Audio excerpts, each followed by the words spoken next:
Noisetools includes a feature that allows us to group measurements together. These groups can be used to do further analysis, such as creating noise exposure reports. A group is shown in the measurement list by this little icon here, whereas individual measurements are shown separately. If we hover over this particular group, we'll see how many measurements are included in it, and the pop-up window will show us that there are a number of measurements there in the Super Twins group.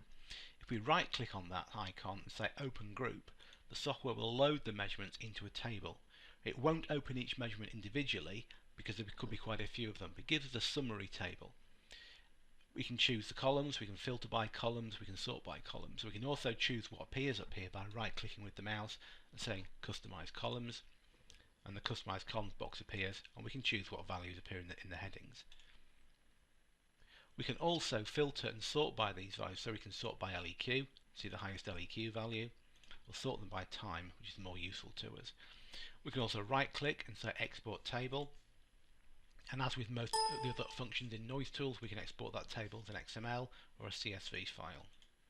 We can also right click and export the graph. The graph initially shows us the values that are shown at the top of the screen, in this case the LEQ, the C-weighted peak, and the LAF max.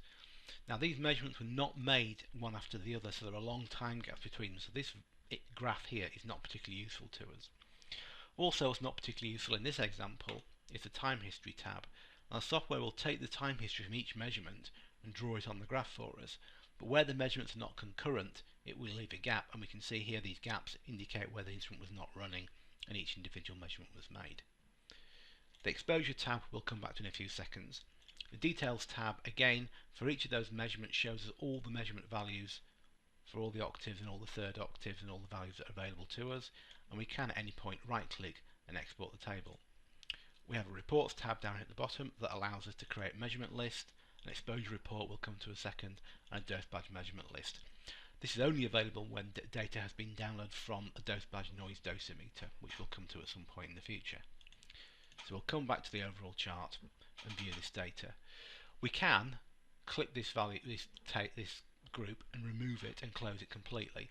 If you want to view an individual measurement, simply double click on the measurement and it will open as normal, and we can go through the summary, time history, frequency band information, and so on.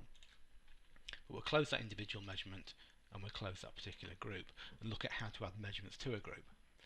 Measurements can be grouped at one of two places. They can be grouped during download, so all the measurements you download from a particular set of measurements can be grouped together automatically and then opened, or we can highlight particular measurements that we're going to group. Now we're going to group some of these machines here and the engineering samples because we want to use those to create an exposure report. So by highlighting the three that we need by holding down the control button, we can right click and say create group from selected.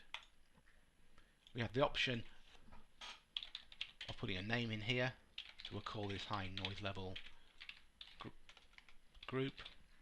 Click OK, and the software will create as a high noise level measurement group, which can then be opened. Depending on the number of measurements in the group, it may take some time for the software to be filtered, but as we slide down here, now we have a high noise level measurement group, which you can right click and the software will open for us.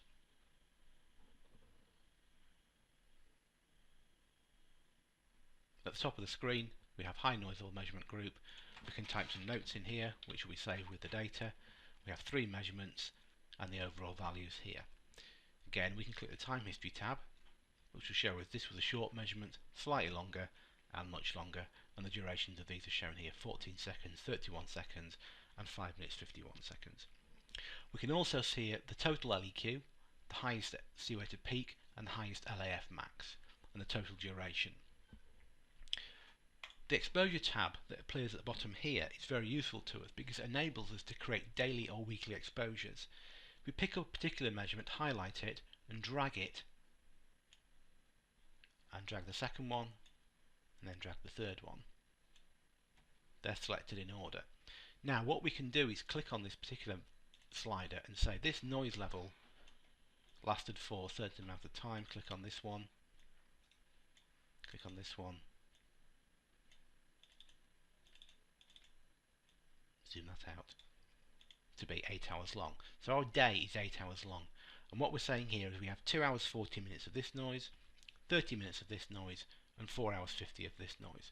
we've got the exposure value for each one, we have a fractional exposure value, which then calculated to give us an overall LEPD.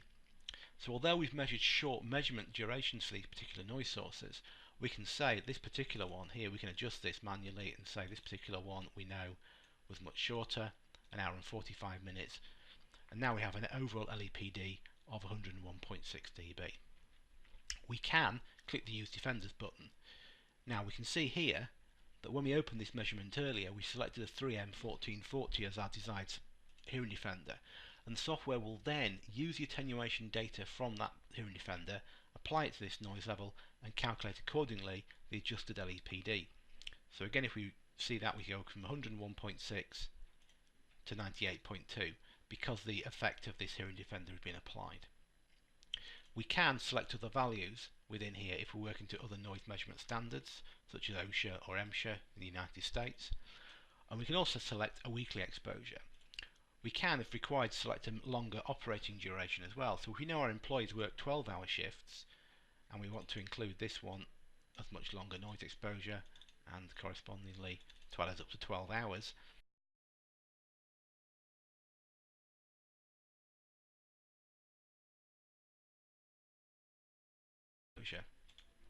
in which case these two are not sequential to each other but are evaluated as being day 1, day 2, day 3 and so on. We would need to add 5 days worth of noise exposure to calculate an effective LEPW, but we can, by simply clipping on that, say how many hours are exposed to that particular one each day and so on. And we can also include the hearing defenders as in the daily exposure values. So we'll go back to daily and we'll adjust these values to give us some more realistic numbers.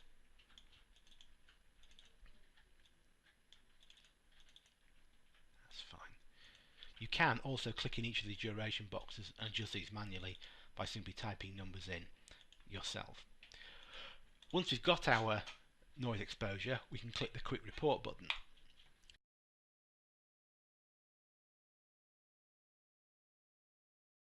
Duration time, total APD, highest peak, highest LAFM max, calibration information from the instrument, each of the 3 measurements we use, so the total duration of each one, the exposure we've calculated, the LAF max and so on, and also have we exceeded the upper and lower exposure action values, and again for the peak, yes we have for these, no we haven't for these. This is the person we measured and all the information we need is there in the report. We can save that as a PDF, an HTML or an XML file. We'll just click cancel and close that. Back to the exposure report. Exactly the same thing applies. Here we collect the weekly exposure, quick report, and all the information we require is there, calculated for us according to a weekly noise exposure report. Very simple, very easy to get to. Click back to the exposure.